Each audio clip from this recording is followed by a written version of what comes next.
الحمد لله حمدا كثيرا كما أمر ونشهد أن لا إله إلا الله وحده لا شريك له في الخلق والأمر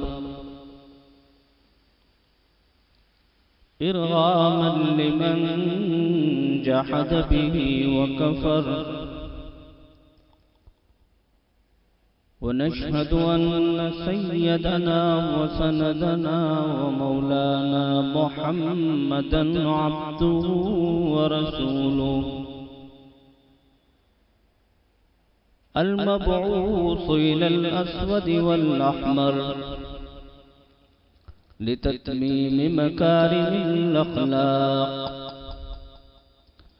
لا يخلق نبي ولا رسول بعده ولا أمة بعد أمتي ولا شريعة بعد شريعته ولا كتاب بعد كتابي صلى الله تعالى عليه وعلى آله وأصحابه وبارك وسلم تسليما كثيرا كثيرا أما بعد فأعوذ بالله من الشيطان الرجيم بسم الله الرحمن الرحيم والسماء ذات البروج واليوم الموعود وشاهد ومشهود قتل أصحاب الأخدود النار ذات الوقود وقال تعالى ومنهم من عاهد الله لئن آتانا من فضله لنصدقن ولنكونن من الصالحين فلما آتاهم من فضله بخلوا به وتولوا وهم معرضون فأعقبهم نفاقا في قلوبهم إلى يوم يلقونه وقال صاحب القرآن صلى الله عليه وسلم لا يؤمن أحدكم حتى يكون هواه تبعا لما جئت به أو كما قال النبي صلى الله عليه وسلم اللهم صل على سيدنا محمد وعلى آل سيدنا محمد وبارك وسلم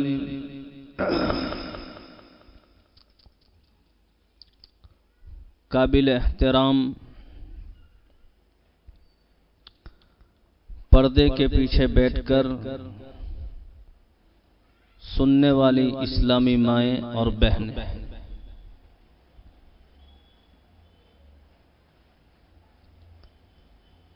بات شروع کرنے سے پہلے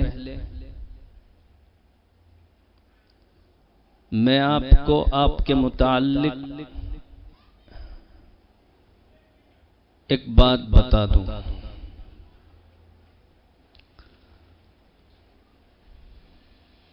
کہ ہر زمانے میں عورتوں کو مردوں کے مقابلے میں دین کی طلب زیادہ رہی ہے۔ یہ آپ کی سعادت مندی ہے۔ میں نے ابھی ظہر سے پہلے بھی ایک جگہ یہ بات کہی کہ آج کے اس پرفتن دور میں بھی ہم مردوں کے مقابلے میں خواتین جو ہیں وہ جلدی دین کو قبول کرتی ہیں۔ اللہ تعالیٰ آپ کی اس نعمت کو صبح قیامت تک باقی رکھے۔ سرکار دو عالم صلی اللہ علیہ وسلم کے زمانے میں اللہ کے نبی علیہ السلام نے صحابہ کے درمیان واعظ و نصیحت فرما رہے تھے. پیچھے خواتین بھی بیٹھی ہوئی تھی. حضرت بلال رضی اللہ تعالیٰ عنہ کو فرمایا بلال شاید ان عورتوں تک اپنی آواز ٹھیک سے نہیں پہنچ رہی. چنانچہ پھر عورتوں کو جمع کیا اور ان کے درمیان بھی سرکار نے تقریر فرمائی. اس کے بعد چند بڑی بوڑھی عورتیں سرکار دو عالم صلی اللہ علیہ وسلم سے درخواست کرنے گئی کہ یا نبی اللہ، یہ مرد حضرات تو ہر وقت آپ سے استفادہ کرتے رہتے ہیں، آپ کے ارشادات اور آپ کے وعظ و نصیحت یہ سب یہ لوگ آپ سے سنتے رہتے ہیں، ہم عورتوں کا کیا؟ تو مشورے سے پھر ہفتے میں ایک دن مقرر ہوا اور رسول اللہ خواتین کے مابین دین کی باتیں بتلایا کرتے تھے.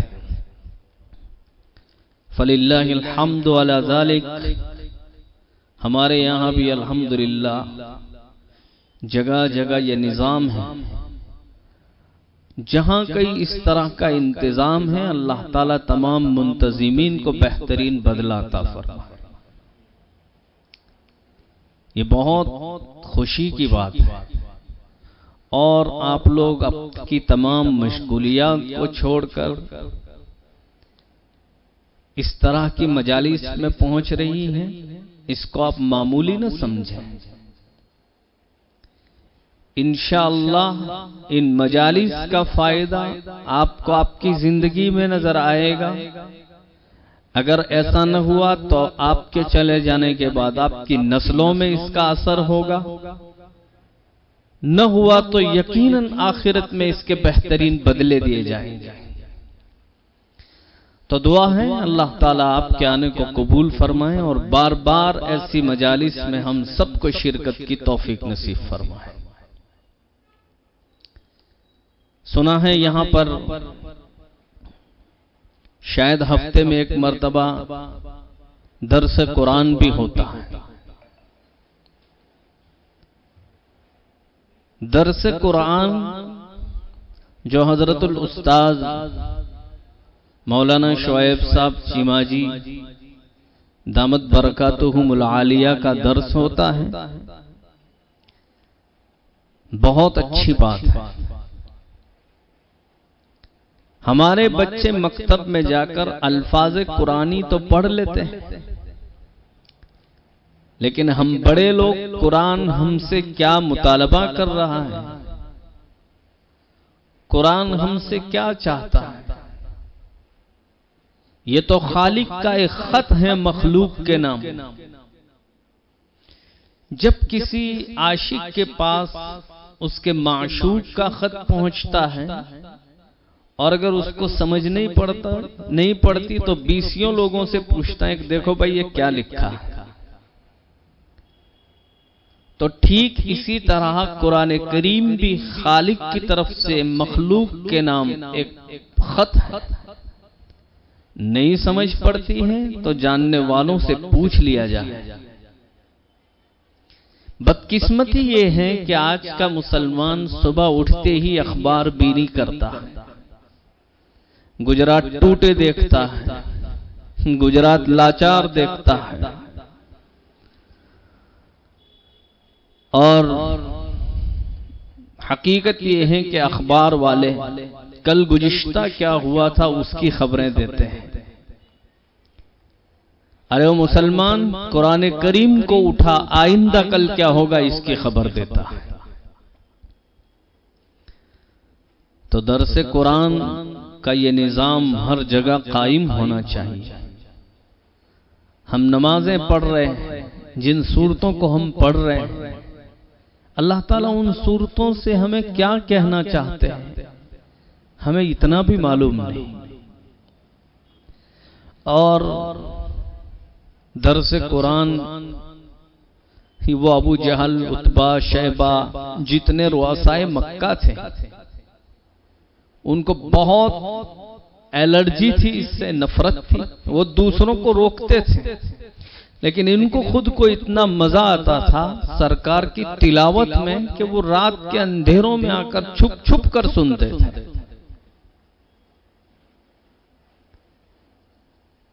تو درس قرآن کو بڑے دھیان سے، بڑے توجہ سے سننا چاہیے۔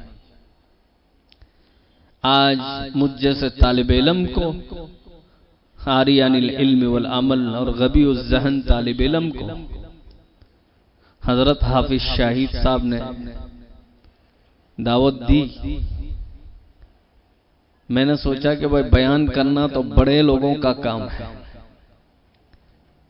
ہم ایمانی بھائی بیٹھے ہیں، بھائی بہن بیٹھے ہیں، ایمانی تذکرے کر لیتے ہیں، نہ بیان کرنا یہ تو بڑے لوگوں کا کام ہے۔ خیر، تو جب درس قرآن یہاں ہوتا ہے تو سوچا کہ کچھ آیات پڑھ دی جائیں اور اس کے شان نزول بتلا دیے جائیں، پھر اس کے بعد بات کو ختم کر دیں گے۔ میں نے جو سورہ بروج کی شروع کی چند آیتیں پڑھی، وَالسَّمَاءِ ذَاتِ الْبُرُوجِ، اللہ تعالیٰ اگر کوئی بات بغیر قسم کے بھی کہیں تب بھی انسانیت پر لازم ہے کہ اللہ کی بات کو مانے، لیکن جب کوئی بات قسم کے ساتھ بیان کی جاتی ہے تو وہ اور بھی مؤکد اور ایک تاکیدی بات ہو جاتی ہے، بات میں ایک پختگی اور بات کی ایک سچائی ابھر کر کھل کر سامنے آ جاتی ہے۔ اللہ تعالیٰ نے ہم لوگوں کو یقین دلانے کے لیے قسمیں کھائی، فرمایا وَالسَّمَاءِ ذَاتِ الْبُرُوجِ وَالْيَوْمِ الْمَوْعُودِ وَشَاهِدٍ وَمَشْهُودٍ، قسم ہے برجوں والے آسمان کی اور اس دن کی جس دن لوٹ کر جانا ہے، یعنی قیامت کے دن کی، جمعہ کے دن کی قسم کھائی، عرفہ کے دن کی قسم کھائی۔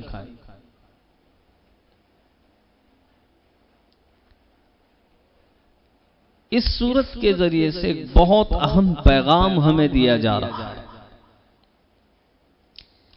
دنیا میں ہم آئے، اللہ نے اپنے فضل سے ہمیں وجود بخشا، وجود بخشنے کے ساتھ ساتھ ایک مزید انعام اللہ نے یہ فرمایا ہم کو صاحب ایمان بنایا، اور ایمان جیسے عظیم الشان دولت عطا فرمائی۔ ہم نے ایسے گھرانوں میں آنکھیں کھولی کہ دنیا میں آنے کے ساتھ ہی ہمارے کان میں اللہ کے نام کو بلند کیا گیا، ایک کان میں اذان پڑھی گئی، دوسرے کان میں اقامت کہی گئی،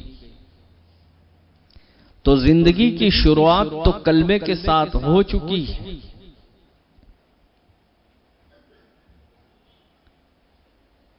اس کا مطلب یہ ہے کہ تیرا اور میرا دنیا میں آنا یوں ہی لغو نہیں ہے، یہاں مجھے اور آپ کو ایک خاص مقصد کے لیے بھیجا گیا۔ اب یہاں جو بھی آیا ہے وہ جانے کے لیے ہی آیا ہے، آگے پیچھے سب جائیں گے، اور انبیاء کو مفر نہیں، انبیاء کو بھی دنیا چھوڑنی پڑی، بلکہ لکھنے والوں نے یہاں تک لکھا ہے کہ سیدنا ابراہیم علیہ السلام کے پاس جب اسرائیل پہنچے، ملک الموت پہنچے تو ابراہیم علیہ السلام نے اسرائیل کو کہا یار اسرائیل مجھے سمجھ میں نہیں آ رہا کہ ایک جانب تو اللہ تعالیٰ مجھ کو اپنا خلیل کہہ رہے ہیں کہ ابراہیم تو میرا خلیل ہے اور میری جان لینے کے لیے تجھ کو بھیجا ہے. حل رأیت خلیلا یقبض روح خلیلی، کیا تو نے آج تک ایسا دوست دیکھا ہے جو اپنے دوست کی جان لے لے؟ اسرائیل نے کہا یہ بھی بات صحیح ہے آپ کی، میں اللہ تعالیٰ سے جا کر کہتا ہوں. اسرائیل نے اپنے رب کے پاس جا کر ابراہیم کی شکایت کی کہ ابراہیم علیہ السلام تو ایسا کہہ رہے ہیں. اللہ تعالیٰ بھی مسکرائے اور اسرائیل کو کہا حل رأیت خلیلا یکرہ لقاء خلیل، کیا تو نے بھی ایسا کوئی دوست دیکھا ہے جو اپنے دوست کی ملاقات سے بھاگتا ہو؟ جا کے ابراہیم کو کہو کہ موت تو ایک بہانہ ہے، دراصل ہم آپ سے ملنا چاہتے ہیں. تو موت سے تو انبیاء کو بھی مفر نہیں، پھر ہما شما کس کھیت کی مولی، ہم اور تم کس کھیت کی مولی، ہمیں بھی جانا ہے. تو یہاں آئے صاحب ایمان بنائے گئے، یہ اللہ کا فضل تھا. اب اس ایمان کو بچا کر لے جانا ہے، یہ ہمارے اختیار ہے. آپ ایمان پر باقی رہتے ہیں یا نہیں رہتے، یہ آپ کے اختیار میں. میں اسی لیے کہہ رہا ہوں کہ میں نے جو آیات پڑھی، سورہ بروج کی چند آیتیں پڑھی اور سورہ توبہ کی 2 آیتیں پڑھی، بس اس 2 کے درمیان میں خلاصہ بیان کر دیتا ہوں کہ یہاں ہمارا آنا لغو اور بیکار نہیں ہے اور ہم یوں ہی یہاں پیدا نہیں کر دیے گئے. افحسبتم انما خلقناکم عبثا، تم نے گمان کر رکھا ہے کہ تم اس دنیا میں یوں ہی لغو اور بیکار پیدا کر دیے گئے ہو. وانکم الینا لا ترجعون، اور تم نے یہ گمان کر رکھا ہے کہ تم لوٹ کر نہیں جاؤ گے. ان الینا ایابہم، واپسی ہوگی تمہاری. ثم ان علینا حسابہم، پھر ہم تم سے تمہاری پوری زندگی کا حساب مانگیں گے. کوئی آسان بات نہیں ہے. حشر ایسا برپا ہوگا کہ یوم یفر المرء من اخیہ، ماں باپ اپنی اولاد سے بھاگیں گے، اولاد اپنے ماں باپ سے، شوہر اپنی بیوی سے، بیوی اپنے شوہر سے، ہر ایک دوسرے سے بھاگے گا. یہ صرف ہسٹوریا نہیں ہے، یہ ڈرامے نہیں ہیں. میں جگہ جگہ بولتا ہوں کہ آج ہمارے معاشرے کی اور خصوصاً مسلمانوں کی یہ حالت ہو گئی ہے کہ موبائل پر، یوٹیوب پر من گھڑت اور ڈمی اسٹوریاں دیکھ کر اب حقیقتیں بھی اسٹوری لگتی ہیں، حالانکہ قرآن حدیث ہے. اگر ذرے کے برابر بھی شک کیا نا تو دائرہ ایمان سے خارج ہو جائیں گے. اللہ حفاظت فرمائے.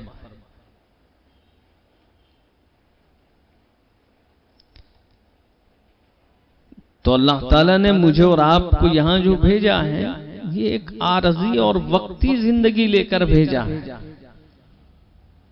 مسلمانوں کی زندگی دنیا میں دائمی اور ہمیشگی کے لیے نہیں ہے. سمجھانے کے لیے بعض لکھنے والوں نے یہاں تک لکھا کہ بھئی اب جب ہم پیدا ہوئے تھے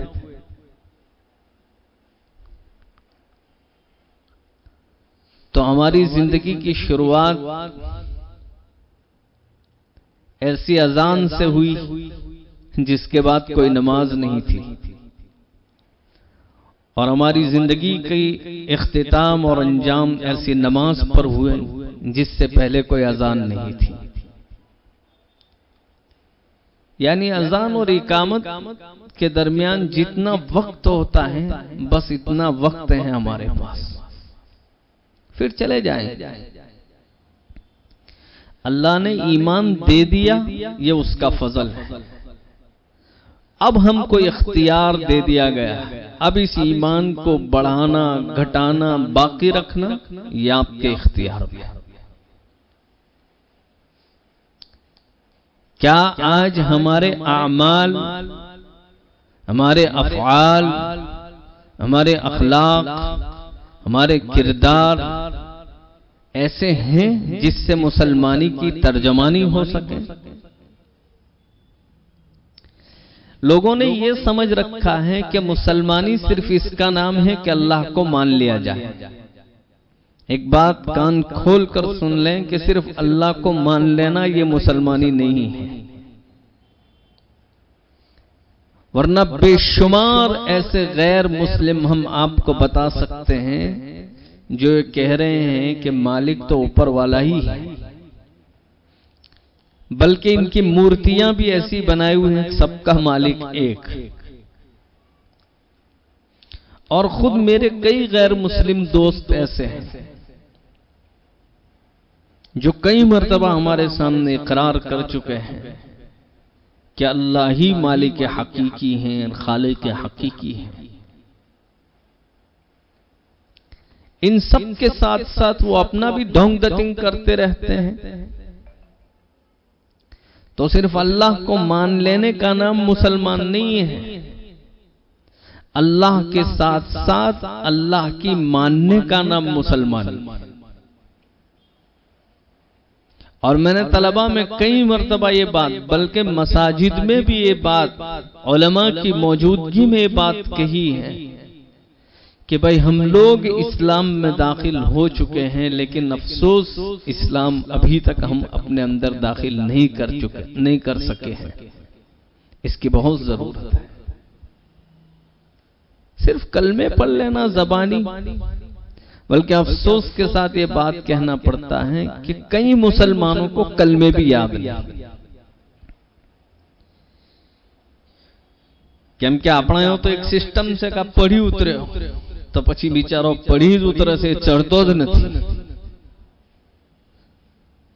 اب جن عورتوں نے آج سے 40 سال پہلے، 30 سال پہلے، 50 سال پہلے اپنے اپنے مکتبوں میں قرآن کو ختم کیا ہے، معلوم نہیں ان کے متفرقات کا، کلموں کا، تشہد کا، ایمان مجمل و مفصل کا اور دیگر بہت ساری ضروری باتیں ان کے ذہن میں ہوگی کہ نہیں ہوگی۔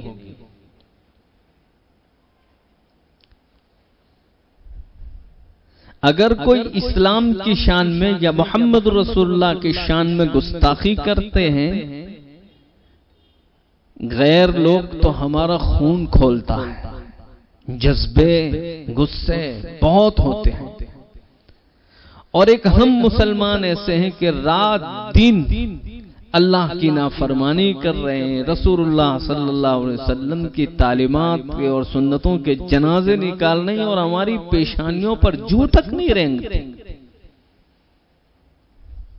ریڈی میڈ مسلمان ہیں۔ ہمارے ایمان کی خدا حفاظت فرمائے، ایسا ایمان بنا دیا ہے ہم نے کہ آج کل لوگ 4 ویل میں ایک ڈپلیکیٹ شیر رکھتے ہیں، حالانکہ جنگل میں جب شیر گرجتا ہے تو جسم تھڑ تھڑ کانپتا ہے صرف اس کی گرج سن کر۔ جب حقیقی شیر دہاڑتا ہے نا، پیشاب چھوٹ جاتی ہیں لوگوں کو۔ اور ایک ڈمی شیر جو 4 ویل میں رکھا ہوا ہوتا ہے پیچھے کے گلاس پر، بچے کھلواڑ کرتے ہیں۔ آج اس قسم کی مسلمانیاں ہماری پوری دنیا ہم سے کھیل رہی ہے۔ دیکھا آپ حالات فلسطین کے اٹھا کر دیکھ لیں، ایران کے دیکھ لیں، شام کے دیکھ لیں، کشمیر کے دیکھ لیں، دنیا کے خطے خطے کے ہی آپ جائزہ لے لیں، مسلمانوں سے کھلواڑ ہو رہا ہے۔ اور اس کی حقیقت یہ ہے کہ مسلمان کو جس شان کے ساتھ، جس تعلیمات کے ساتھ، جن احکام کے ساتھ بھیجا گیا تھا، مسلمان نے اس کو پس پشت ڈال دیا۔ وہ بیچارہ ایک دیہاتی سمجھ رہے ہیں، گاؤں میں رہنے والا، جس کو ہم اپنی زبان میں کہ گومڑی ہو۔ اور کچھ لوگ ایسے بھی ہوتے ہیں جب وہ کسی بات کو نہیں مانتے، ضد پڑے رہتے ہیں، تو لوگ گومڑیا بدھینو مونا۔ تو وہ ایک دیہاتی بیچارہ اپنے گاؤں سے شہر میں آیا تھا۔ اس نے دیکھا کہ کچھ بچے اور کچھ لوگ بڑے بڑے بھی فٹ بال کھیل رہے ہیں، کوئی ادھر سے لات مارتا ہے، کوئی ادھر سے لات مارتا ہے۔ تو وہ دیہاتی نے ایسا کبھی دیکھا نہیں تھا کھیل، تو تعجب سے دیکھنے لگا اور دل ہی دل میں سوچ رہا تھا کہ بیچاری اس گیند کا قصور کیا ہے، کیوں بیچاری کو اتنی لاتوں سے مارا جا رہا ہے۔ اس سے برداشت نہ ہوا تو اس نے کسی کو پوچھا کہ بھائی میری رہبری کرو، یہ گیند کا قصور کیا ہے، کیوں بیچاری کو اتنی ماری جا رہی ہے؟ جواب دینے والے نے بڑا اچھا جواب دیا کہ اس گیند کا سب سے بڑا قصور یہ ہے کہ وہ اندر سے خالی ہے۔ وہ اگر اندر سے بھری ہوئی ہوتی تو کسی کی مجال کہ اس کو کوئی لات مارے، وہ اندر سے خالی اور پھسپھسی ہے، صرف ہوا بھری ہوئی۔ مسلمانوں سے کھلواڑ اس لیے ہو رہے ہیں کہ ہم بھی اندر سے خالی ہیں، پھسپھسے، اس لیے دنیا ہم سے کھیل رہی ہے۔ تو یہاں میرا اور آپ کا وجود ایک خاص مقصد کے لیے، ہمارا حال کیا ہے؟ ہر موڑ پر اللہ کی نافرمانی کر رہے ہیں۔ حالانکہ اسلام اتنا نرالا، اتنا معتدل اور اتنا مہذب مذہب ہے جس نے ہر موڑ پر ہماری رہنمائی فرمائی۔ خوشی کے موقع پر بھی ہمیں بتایا گیا کہ کن حدود میں رہ کر آپ خوشیاں منا سکتے ہیں۔ غم کے مواقع پر، عبادات کے معاملے میں، سیر و تفریح کے معاملے میں، کھانے پینے میں، رہنے سہنے میں، اوڑھنے پہننے میں، اٹھنے جاگنے میں، مستی مذاق میں بھی آپ کو کن کن حدود کا خیال رکھنا ہے، وہ ساری رہبری فرمائی۔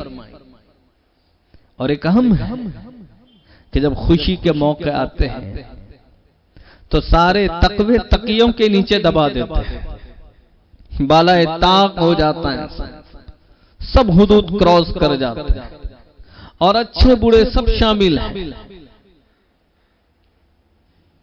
گلا اور شکوہ کسی ایک فرد سے یا کسی ایک جماعت سے نہیں ہے، سب سے۔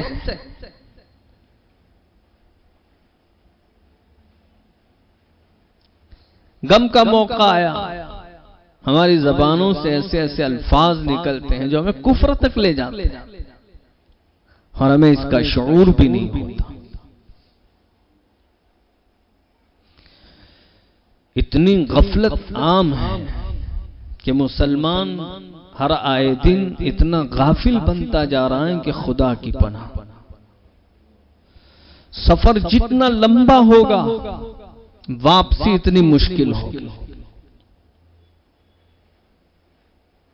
ہمارے نوجوان لڑکے اور لڑکیاں اتنی بے باک ہوتی جا رہی ہیں کہ آج سے چند سالوں پہلے اس کا تصور نہیں کیا جا سکتا۔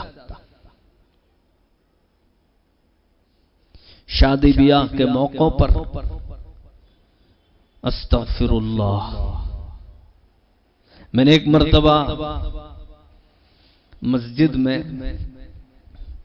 ہمارے اسی محلے کے اور گودرا کے ہمارے معمر اور بڑے علماء میں سے مولانا اسماعیل صاحب بھی بیٹھے ہوئے تھے، بیان میں جمعہ کا خطاب تھا۔ میں نے ایک بات کہی تھی کہ آج کل مجھ کو کسی کے وفات کی خبر سن کر اتنا صدمہ نہیں ہوتا جتنا کسی کی شادی کی خبر سن کر ہوتا ہے۔ بہت سارے علماء تھے، ایک وقت کے لیے تو سب علماء چونک گئے تھے، بعد بیان کے مولانا نے دوران بیان دیکھ بھی ایسا رہے تھے کہ مولانا کچھ کہنا چاہتے ہیں، لیکن میں نے فوراً اس وقت تو نظریں ہٹا لی تھی۔ میں نے پھر وہ جملہ دہرایا کہ آج کل مجھ کو کسی کی وفات کی خبر سن کر اتنا صدمہ نہیں ہوتا جتنا کسی کی شادی کی تاریخ کی خبر سن کر ہوتا ہے۔ پھر میں نے کہہ دیا تھا کہ بھائی مرنے والا جب مرتا ہے تو وہ اکیلا مر جاتا ہے، لیکن آج کل شادیوں میں اتنی ضمیریں مر جاتی ہیں جس کا کوئی حساب نہیں۔ گھر کی خواتین، گھر کے نوجوان لڑکے آپس میں اتنا اختلاط، مر ماشینو بھائی تھائے، مر مومانو بھائی تھائے، مر پھوئنو بھائی تھائے، کاکانو بھائی تھائے، اے بھائی نوئے بون اے بھائی سے، اے بھائی نوئے اے بھائی سے، اور اتنی بے باکی، اتنی بے شرمی، اتنی بے حیائی، انا للہ، اتنے باریک کپڑے، اتنے چست کپڑے کہ جس سے جسم کا ہر ابھاڑ نظر آئے۔ رب قاسیات عاریات مائلات ممیلات، لعنتیں کی گئی ایسی عورتوں پر، اور لعنت بھی کس نے؟ خود صاحب شریعت صلی اللہ علیہ وسلم نے بددعا فرمائی۔